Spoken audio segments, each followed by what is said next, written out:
We have been in an affair now for the last probably 8 months or so.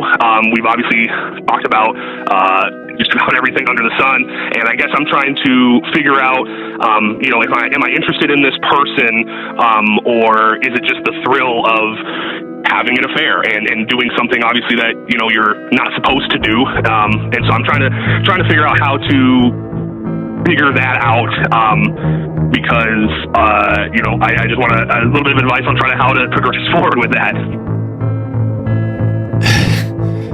Oh man.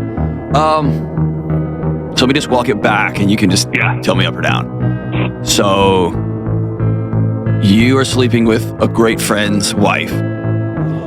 Correct. Does your friend know? He does not. Does your wife know? She does not. And so you're not calling me to ask, like, oh God, I've blown up my life and my wife's life, and I've blown up one of my close buddies' lives. It's not what you're calling. You're calling to ask, is this true love or not?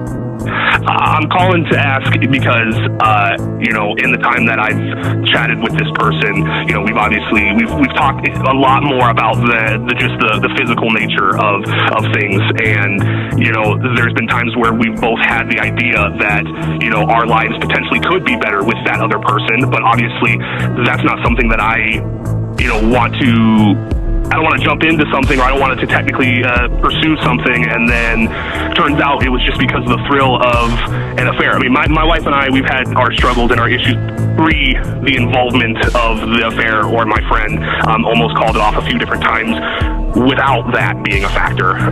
So I think it was just kind of came across at the timing that I was the most vulnerable to accept it. I guess the best thing I can tell you, or the right thing I can tell you, is you are so it's like you're watching The Lion King. You're watching like a Disney movie in the theater, and you're watching these animals all talking to each other, and you're wondering what it would be like to talk to one of those animals too. Like, your questions are so divorced from the reality with which you actually find yourself that it tells me that you've had to construct a world where this is okay, and there's a world that everything's going to be okay on the other end of this, because if you didn't have that kind of psychological moat around what you're actually doing, you would implode, because you become somebody that you could never have imagined you would be.